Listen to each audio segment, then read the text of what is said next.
Hey folks, welcome back to Game Garbage. We're going to take a look at games, chat about the gaming news of the industry, and of course, stream when we can, which isn't often. Today we're getting some official news from PlayStation, and or at least pretty official. This one for sure, the price increases to PlayStation Plus Essential is happening.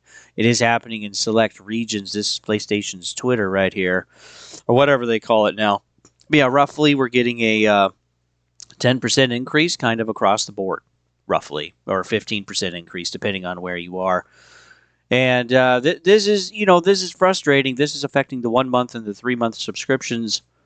And the price increase takes effect on May 20th. This is only for new customers so far. If you're already an existing customer, you're not going to get that price increase in just a couple of days. This news came out today. And it's pretty frustrating because we've already had a lot of price increases to premium and extra in 2022, in 2023, in 2024. We also had price increases for other regions in April of 2025. This was Latin America, Southeast Asia, East Asia, Oceania. And they just keep pushing this stuff up. And depending on your currency, you can see it here with the price increases that they've had.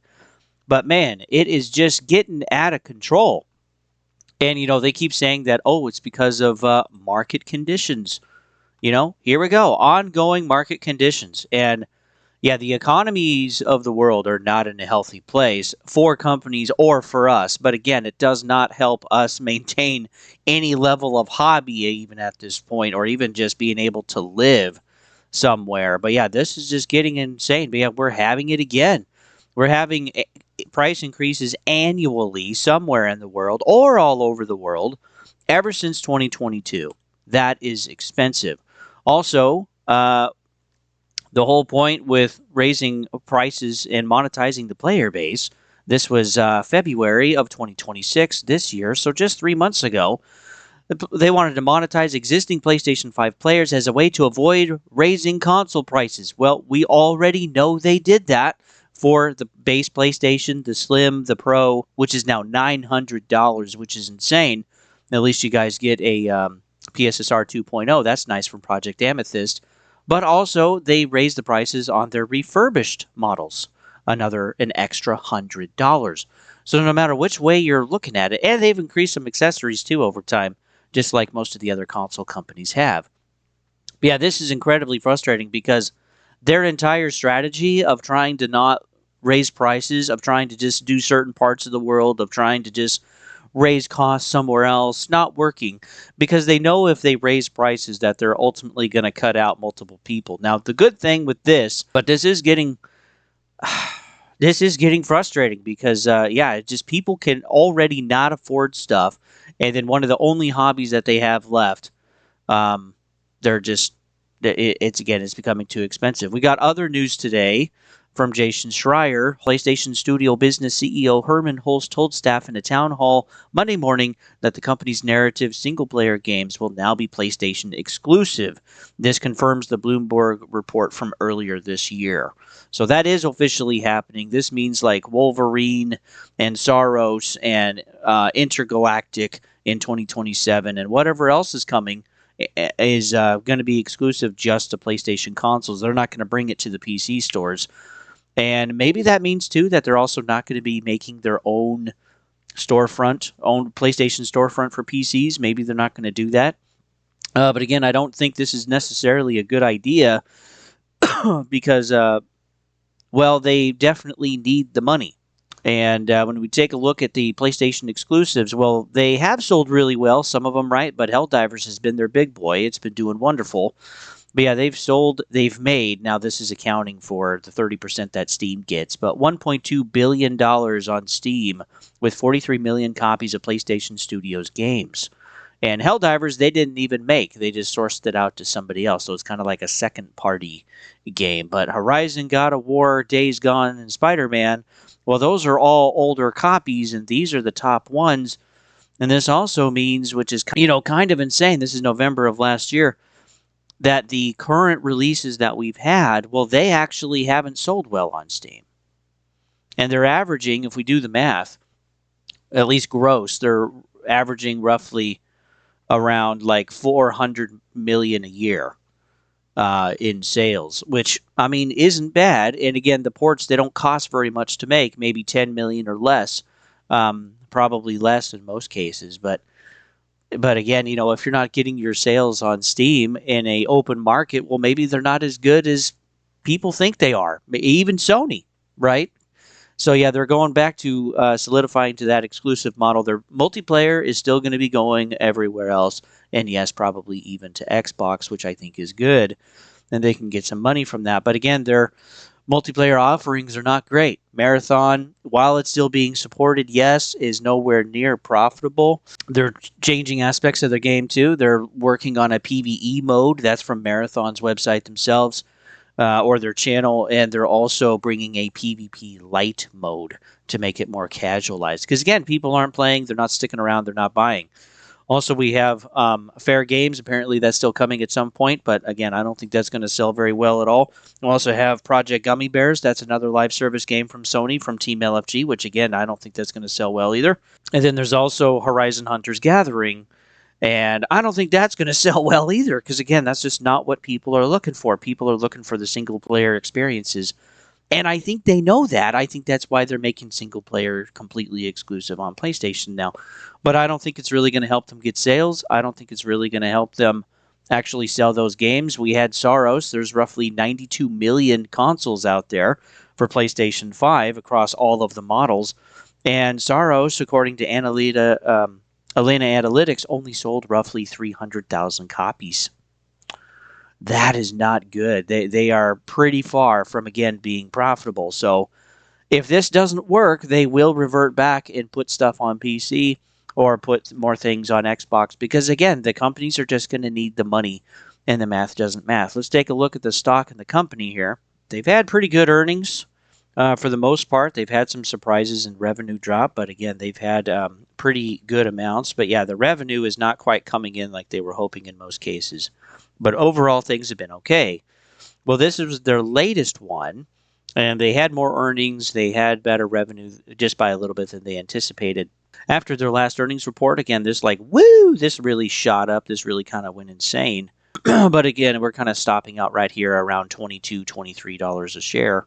And again, they had really good growth. And then, this was the launch of Marathon was roughly about right here, which again didn't necessarily do them any favors. And things are just not overly going very well at the stock, because what are we at now? Still trying to claw back roughly another 25% to get back to the all-time highs. That's not very good.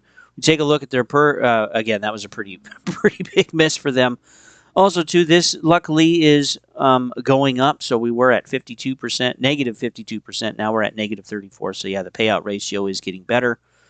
But again, when we take a look at their quarterly revenue, man, this is in the toilet. Their net margin literally just disappeared. We're at 2.7, which I think is the lowest they've ever had running back for the company for quite a while. But yeah, they did have multiple good quarters of roughly at about 10%. That's not great. You want to be more like 15%. But boy, the previous quarter, Q3, was down negative $6.55 billion in net income. Something's definitely going on there.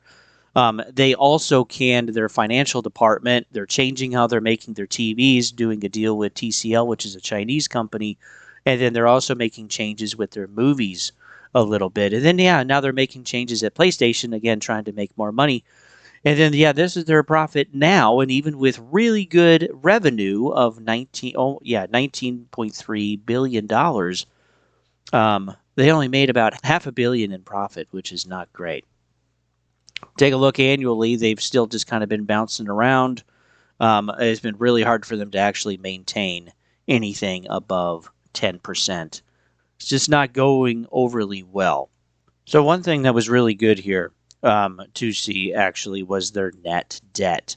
Net debt represents the amount of debt that would remain after a company has paid off as much debt as possible with its liquid assets. Okay, not necessarily selling assets, but like paying off all of the liquid assets like cash and bonds that it has. Well, they have negative. They actually have negative debt now. They did in 25, which is good. And quarterly, they're continuing to actually have negative debt, which is really good. That means that if they paid off all of their liabilities, in all of their debt, that they would still have cash left over. Actually, pretty much every quarter. So yeah, net debt was 14 to 13 and a half to 9 to 5 to 78 million. Went up a little bit to 715 million, and then negative 2.7, and then negative 3.4. That's really good. You want to control and manage their debt, and they're definitely doing that. And I think that's why we're having the layoffs, the price increases, and also the changes with the other parts of their departments. So, but yeah, this just overall for Sony, it's just frustrating. Again, I personally don't think this is going to go very well, but we'll have to see, because the whole reason why they did PC in the first place is because, well, they weren't selling enough on PlayStation to support the studios. So that's why they started porting over games that they had already made in 2020 with God of War.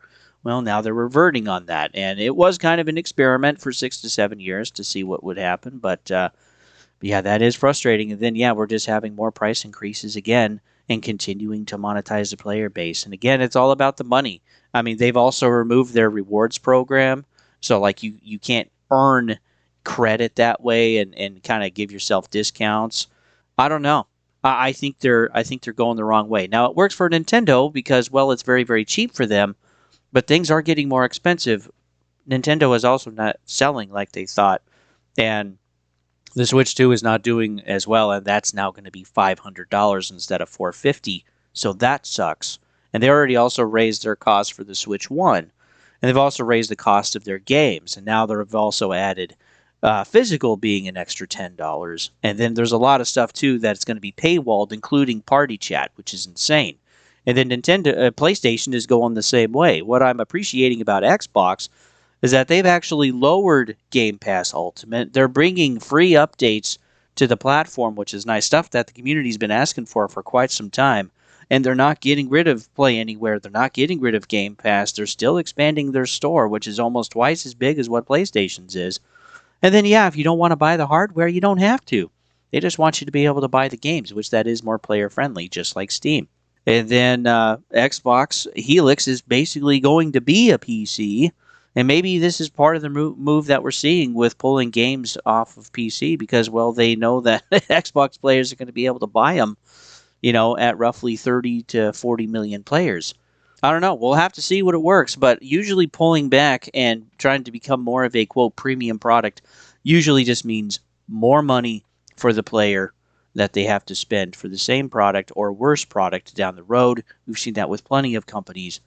Right now, PC and Steam is still the best value for your buck. You also have the other storefronts out there like GOG and Epic Games, and then Xbox has been just slowly becoming more of a PC and PC friendly anyway. And a lot of the younger generations are just going that way to PC. That's where it's at. So for them to pull back, I don't know. Because PlayStation is definitely not a Nintendo, and even Nintendo is struggling some right now. If you want to watch that video on Nintendo, I have that here at the end screen. So, also, too, this means that this is not really a competitive move against Xbox or PC. This is, again, just trying to raise their walls on their monopoly and see who will stay. So with that, folks, I'll see you guys on the next one.